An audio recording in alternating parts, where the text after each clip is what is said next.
Hi, in this video I'm going to be showing you how to install a dual fuel carburetor.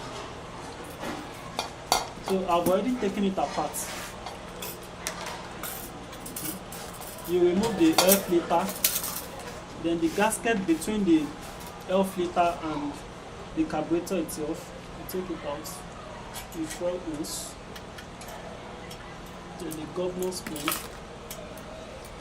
take it out.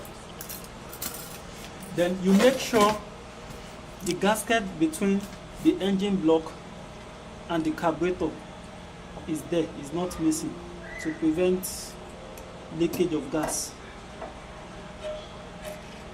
Then install this.